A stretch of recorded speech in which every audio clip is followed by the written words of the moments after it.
beautiful legacy. Every line, every curve leaves a trace of who we were. Hello and welcome. You are listening to A Beautiful Legacy.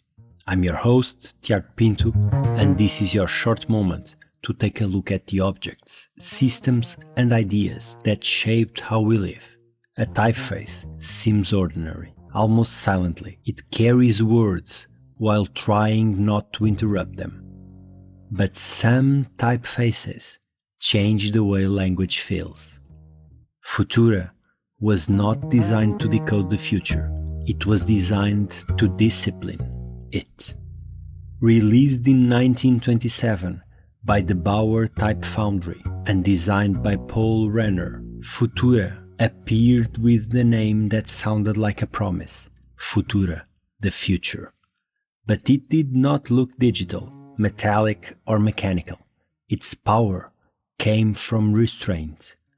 Circles, lines, geometry, reduction, letters stripped of unnecessary history. It rejected ornament, nostalgia, and the idea that communication had to carry the visual weight of the past. And in doing so, it gave modernism a voice.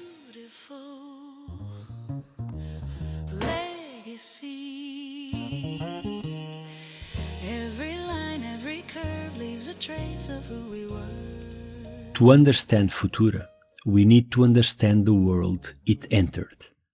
Europe in the 1920s was still carrying the trauma of the First World War. Old certainties had collapsed.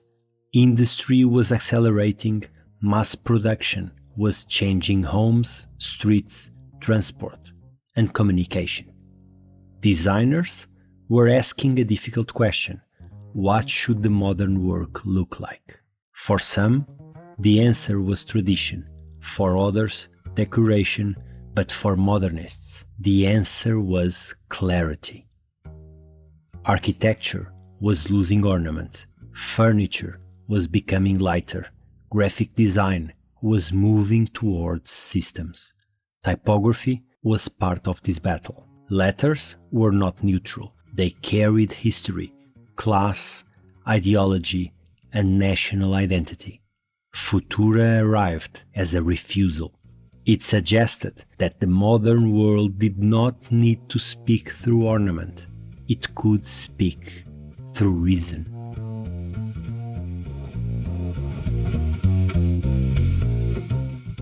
Paul Renner was a typographer, teacher, writer, and designer who believed form had to answer to its own time. For Renner, a typeface should not simply revive old models. It should respond to contemporary life. So Futura was built from basic forms. The lowercase o approached a circle. The verticals were clean, the strokes were even.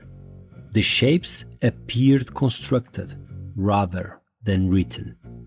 Traditional letters preserved the memory of the hand. Futura seemed to belong to the compass and the ruler. Renner understood that letters still had to be read by human beings. A typeface built only from mathematical rules would become awkward and lifeless. So, Futura is not geometry alone. It is geometry corrected by judgment. The letters feel rational, but not blind. Universal, but not authored. Simple, but not simplistic. This is why Futura lasted. It was not just a formal experiment. It was a usable system for modern communication.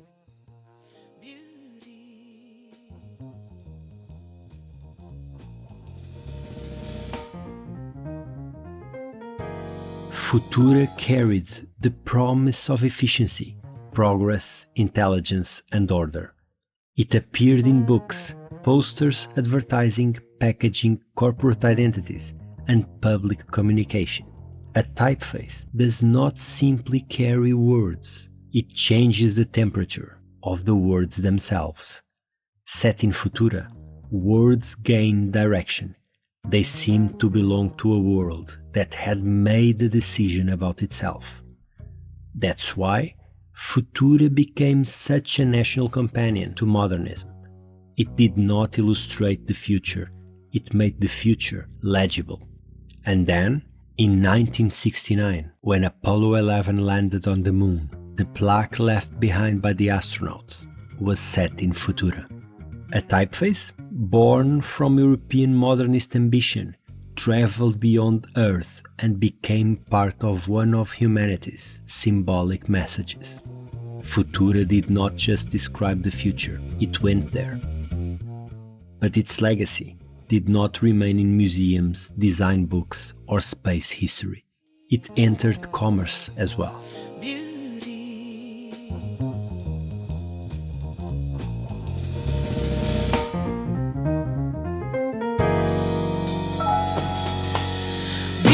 Beautiful legacy. Every line, every curve leaves a trace of who we were. A typeface designed to feel rational and universal became one of the strongest aesthetic signatures of the 20th century. Brands used Futura because it gave them authority without heaviness. It felt modern, but not experimental. Volkswagen used Futura to support a language of clarity, engineering, and everyday modernity.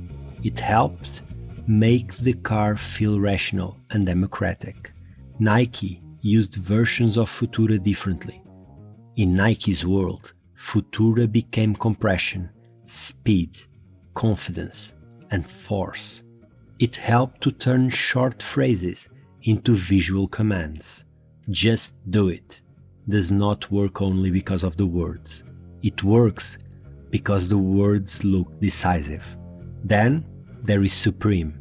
Supreme's red box logo uses Futura heavy oblique. The gesture is simple, almost brutally direct, but the effect is culturally explosive. Futura is no longer only modernist clarity. It becomes attitude, street culture, uses modern graphic authority, and turns it into desire, scarcity, and identity. Futura. It can belong to the moon, it can belong to a car manufacturer, it can belong to a sports brand, it can belong to a streetwear logo, it can even belong to a supermarket. The letters remain almost the same. The culture around them changes completely.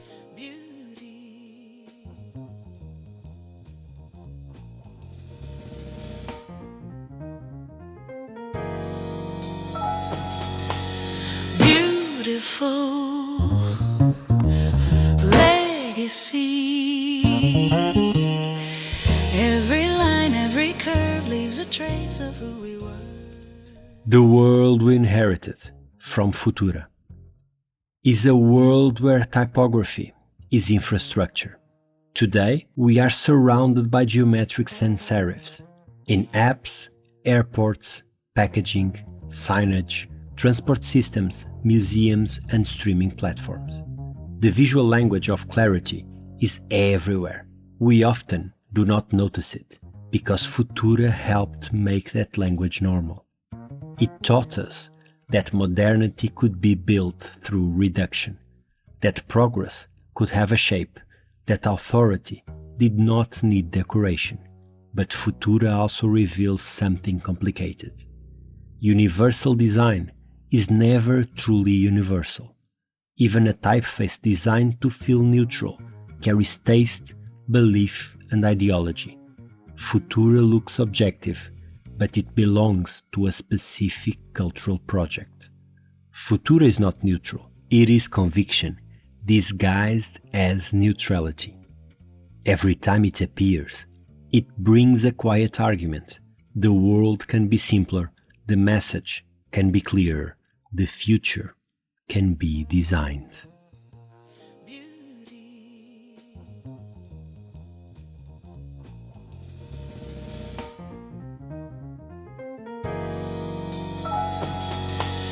Beautiful legacy.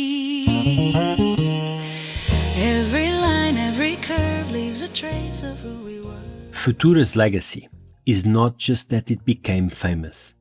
Futura did something deeper. It gave modern life a visual tone. It showed that letters could participate in architecture, industry, advertising, transport, space exploration, fashion, and popular culture. Typography is design, design is culture. It shapes how we believe in a message, how we trust a company, how we imagine progress, how we recognize the future before it arrives. Paul Renner designed the typeface that wanted to escape history, but history caught it anyway. A typeface built to be universal became unforgettable. A typeface built for reduction became iconic. A typeface designed for tomorrow became one of the strongest memories of yesterday. Futura was not designed to decorate the future. It was designed to make us believe in it. And that, truly, is a beautiful legacy. Beautiful legacy. Every line, every curve leaves a trace of who we were. You've been listening to A Beautiful Legacy.